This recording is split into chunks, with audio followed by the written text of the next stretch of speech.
പാറപ്പള്ളി മഖാം ഉറൂസ് 2026 April 15 മുതൽ 20 വരെ തീയതികളിൽ നടക്കും. ഓഫീസ് ഉദ്ഘാടനവും ഫണ്ട് ഉദ്ഘാടനവും നടന്നു. ഏപ്രിൽ 15 മുതൽ 20 വരെ നടത്തപ്പെടുന്ന ചരിത്രപ്രസിദ്ധമായ പാറപ്പള്ളി മഖാം ഉറൂസിന്റെ സ്വാഗത സംഘം ഓഫീസിന്റെ ഉദ്ഘാടനം ജമാഅത്ത് ട്രഷററും സന്നദ്ധ സംഘടനാ പ്രവർത്തകനും ജീവകാരുണ്യ പ്രവർത്തകനുമായ സ്വാലിഹ് വൈറ്റ് ഹൌസ് നിർവഹിച്ചു. ജമാഅത്ത് president Haji K Abubakar master അധ്യക്ഷത വഹിച്ചു.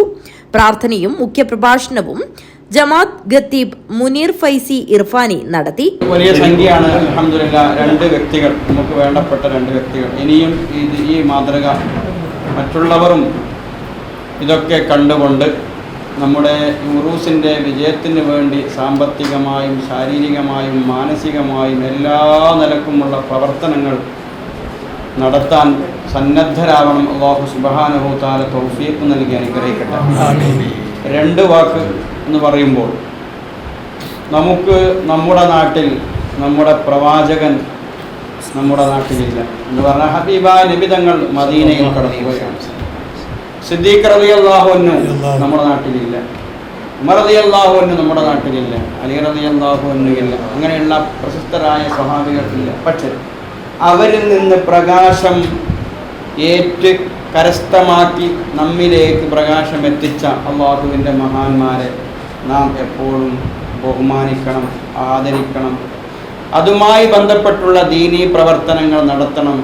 ഒരു മഹാൻ നമ്മുടെ നാട്ടിലുണ്ടാകുമ്പോൾ നമുക്കറിയാമല്ലോ, ജാതി മതഭേദമന്യേ അവർ ജീവിതത്തിൽ കാണിച്ച സ്നേഹമാണ്, ആ സ്നേഹത്തിലേക്കാണ് അല്ലാഹു തആല ഇവിടത്തേക്ക് എത്തിക്കുന്നത്. അതേപോലെ ദീനിൻ്റെ പ്രവർത്തനങ്ങൾ അവർ നേതൃത്വം കൊടുക്കുന്നുണ്ട്, പക്ഷേ നാം അത് അറിയുന്നില്ല. അവർ കാരണമായിട്ടാണ് ഓരോ നാട്ടിലും ദീനിങ്ങനെ പരന്നുകൊണ്ടേയിരിക്കുന്നത്. അതുകൊണ്ട് അത്തരം പരിപാടിയിൽ ആത്മാർത്ഥതയോടെ ഇഖ്ലാസോടുകൂടെ നാം ഭാഗവാക്കാവുക, അതിനെ വിമർശിക്കാതെ വരുന്നവർക്ക് വേണ്ടി വേണ്ട സൗകര്യങ്ങൾ ചെയ്തു കൊടുക്കുക, ആ തബറുക്കുകൾ ഭക്ഷണങ്ങൾ നാം കഴിക്കുക. ഇതിനു വേണ്ടി ആവുന്നത്ര സാമ്പത്തികമായ ശാരീരികമായ ഓരോരുത്തർക്കും ഏത് നിലയിലാണോ സാധിക്കുന്നത് ആ നിലയിൽ ഇൻഷാ അല്ലാഹ് ഇതിനു വേണ്ടിയുള്ള പ്രവർത്തനങ്ങൾ നടത്തുക.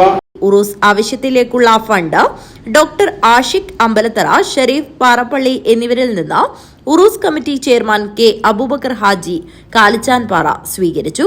K M Abdul Rahman, M K Hasaina Kundadukkam, Kunhamud Haji Meethal, A Ummer, P Kunhabdulla Haji, T M Muneer, K A Hameed Haji, C H Abbas, Latheef Kattippara, T K Abdul Rahman, K M Khader Haji, Samad, Rahman Ambalathara എന്നിവർ സംസാരിച്ചു. News bureau, Kanhangad.